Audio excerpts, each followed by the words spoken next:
I just got white macadamia nut flavored coffee. Okay, so I like to sit when I vlog. I'm sitting here on the floor. I wanted to talk to you guys a little bit today about something that I get asked a lot about. Just because I'm like a fitness person and I seem to have my shit together with food does not mean that I'm not a human. One of the main things that, like, honestly, like, it irks me so bad when people say this. I don't know if you saw my Snapchat rant about it, but when people say, I could never do what you do, like track my food and control my caloric intake from on a day-to-day basis.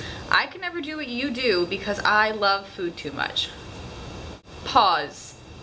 I love food so much, probably more than you, especially when you control your caloric intake for months and months on end. I've been doing this for like a year and a half or 2 years now or something, I kind of forget.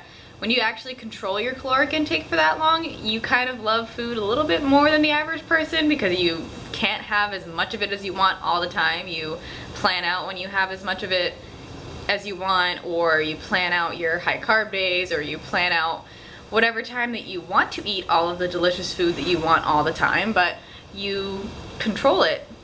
So regardless, I hate when people say that, but it is kind of a big issue for a lot of people. It's something that people struggle with because they feel like you have to be all in or 100% in, all or nothing to get results, which is really not true. You don't, just because you see competitors or people who are on the cover of magazines or your favorite Instagrams completely following like maybe like a strict diet or something like that, and they're like, if you're not dedicated, you'll never get results. If you eat bad foods, then bad foods, I hate that word too. If you eat this, this, and that, then you're never gonna get results. So people have this skewed vision of what they have to do to get results, and they think that they can't enjoy foods and also have those results. Like, they think that they're separate. Results, yummy food. Like, people think that they don't mix, which is ridiculous to me, because if you follow macros and you track your food and you track your macros and you track your fiber and you track your protein, carbs, and fat and your caloric intake on a day-to-day basis, you can have them both, which is kind of the most amazing thing in the world. You can have the foods that you like and you can also get results continuously by just tracking your caloric intake. Regardless of you loving food, a lot of people are human and they have cravings. I have cravings all the time. There's always things that I want, and in the society we live in today, there's also things offered to you all the time. They're thrown into your face. So like when you're going to get your morning coffee and you get your plain black coffee with almond milk and sweetener, they throw in your face, do you want a donut for just $1 more? Do you want a croissant? There's a whole beautiful tray of pastries and delicious looking foods in front of you. If you go into any grocery store, usually there's a door that you go into the produce section first, or there's a door that you go into like the bakery first, and you see pretty much everything you could ever want. Everything is just really in your face all the time, even on social media. Like if you follow a bunch of fitness accounts, you're probably also following a bunch of food porn accounts and things like that. Things are offered to you all the time. You don't always have to say yes to them. If you're going to a party or a social event or something like that, yes, there's going to be food there that you're going to want. There's always going to be food there that you're going to want, but you don't always have to say yes to it. So I just want to tell you guys some of the things that I do, or in my experience have helped me in the past, kind of stick to my diet and control my cravings that I may be having. So one of the main things that I suggest is to take control of your food during the day. And by that I mean track your macros, bring your food with you. If you don't have a plan set up for if you have a potential situation that you'll be in where there is that food offered to you and you're nervous that you're going to give in and eat it, that can be totally fine. You can eat it if you want to potentially skew your progress or skew your results or anything like that, but having your food with you just in case, like I always if I'm going somewhere, I always have my meals with me regardless of what I'm doing, or if I'm going to actually choose to eat at a restaurant and not eat the food that I brought, I always have it with me just in case so I can control it. And the other biggest piece of advice that I have is to eat foods that you love. If any of you follow me on Snapchat, you know that I eat a salad or two pretty much almost every single day, and they always look so good and they always are so good, and I always have zero issues eating them along with everybody else. I'll bring my meals with me to like restaurants if I'm going to meet a bunch of friends or something, and I have no problem staying away from those foods that may not be fitting my macros, because whatever I brought to eat I think is delicious and I love to eat it. I like to add, I always have like different leafy greens stocked. I like lettuce, I like spinach, I like spring mix, I like kale, which I haven't bought in a while. Maybe I'll get some kale. I like to mix them in my salad. I'll put chicken on my salad. I've been putting bacon on everything lately. Not really, just I'll have 2 slices a day in my salad and it's really good. It makes it extra crunchy. I always bring dressings with me, so I have no issues sticking to what I brought because I love everything that I eat. So you don't have to eat tilapia if you hate fish. There's no magical properties in tilapia that are going to get you better results than chicken will, or a different kind of meat. And again, being able to control the foods that you eat through tracking your macros and actually enjoying the foods that you eat are going to help you stick to whatever plan that you have set up for yourself 1,000 times more than if you are restricting foods to foods that you may not even like, and not having any control over bringing them and things like that.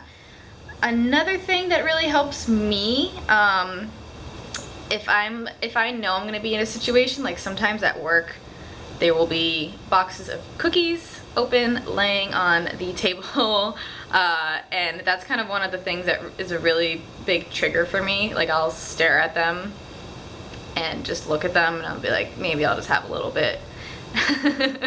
But that's like one of the really difficult things for me. Everyone has different triggers and things like that. Like some people will see a pizza and be like, oh my god, I have to have that pizza.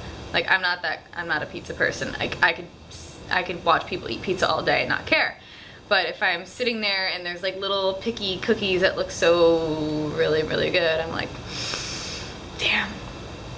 One of the things that really helps me is to bring like raw vegetables with me. So if you chop up bell peppers or baby carrots or cucumber or anything like that, those things are crunchy and they take a long time to eat. Also salads take a long time to eat, so you can sit there for like a half hour munching on your salad and it'll take you a long time to eat, and it'll kind of distract you from whatever is sitting there in front of you that may not be fitting your macros.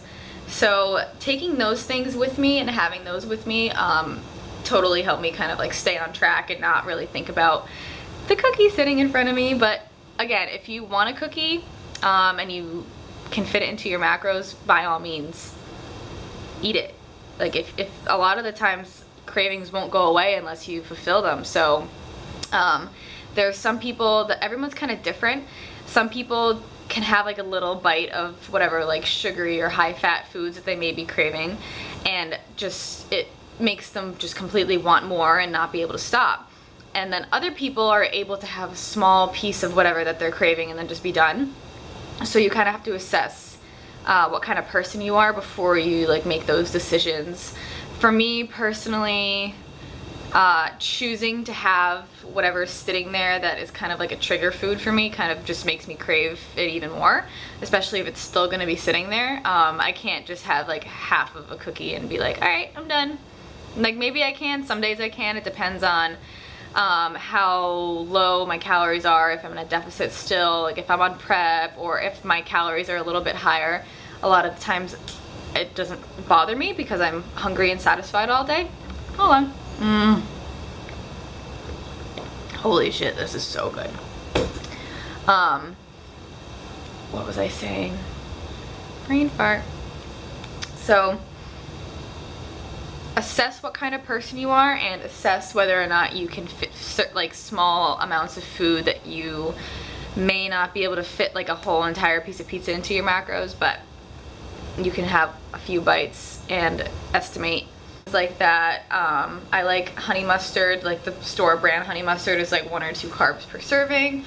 I just make sure everything that I eat, every single meal that I eat is delicious. Those are my tips for you guys. I hope you like them. If you don't follow me on Snapchat already, I Snapchat almost all of my food, all of my meals throughout the day, so you guys can see what I'm eating, see the delicious food. Okay, so the things that I mentioned, just to kind of like give a little recap, were to plan ahead, take your food with you if you know that you're going to be in a situation where there's food that you may be craving, and have the food that you already planned into your day with you so you don't go off track if you don't want to and you think that's going to hinder your progress by doing that. 2, enjoy the foods that you eat every single day. Make something delicious that you know is you're not going to have a problem eating daily while you're with other people who are maybe eating like a pizza or a burger or things like that. Make sure you enjoy the foods that you have every single day so you decrease your cravings. I don't really crave a whole lot because I love what I eat every single day, so I don't really sit here and they're like, damn, I really want a whole pint of ice cream. I'm like, no, like I'll totally be satisfied if I have like a little Arctic Zero or protein pancakes or something. And lastly, find out what your triggers are and make sure you kind of like assess the situation and act accordingly. So if you feel like you're the kind of person that can't have just a little bit and stop, don't. Make sure you, like I said, have those foods or have something like baby carrots or raw veggies that are going to make you full, that are going to be nutritious and fibrous and take a long time to eat and will probably prevent you from eating something else. Just like even just the thought of eating and slowly enjoying something, whatever it may be stopping your cravings. And lastly but not least, one of the biggest things about sticking to your plan, whatever your plan may be, is just to remember why you're doing it, why you started. You have to find out what your purpose is and continuously remember that you are eating for your goals, and whatever your goals may be, that if they're dropping 5 pounds or growing some muscle or getting stronger, you're eating for your goals. Those goals may take longer to happen for you than the taste of whatever food that you're craving is. So just think about that and remember why you started. It'll always make you feel better in the long run just to do what you have planned, and your cravings will decrease if you give in to them less. And I have a lot of my YouTube videos with full days of eating for you guys as well. If you're not already following my Instagram, it's at AmandaBucciFit. I will put it down there. My Twitter is @_AmandaBucci. So is my Periscope. Snapchat is just Amanda Bucci is my name. And if you want to go on my website and check out my ebook, I have a little section that I wrote about binge eating on there, because I could do a full vlog about that, but I'm not like a psychological expert. I'm not a psychiatrist. I'm not a psychologist. So I'm kind of hesitant to give more advice about that just because it can be very, very different for everybody. And I can only tell you guys about my experience and what I've been through and how I've gotten through that. So I did write a section about that in my ebook. If you guys want to go ahead to my website and check that out, it's www.amandabuccifit.com, and the link is also usually in my bio, so on my Instagram. If you guys like this video, please like and subscribe and comment, and let me know like what your biggest ways to curb cravings are and things like that. I think this is like an awesome way to share and helpful tips with everybody. So, alright, peace guys.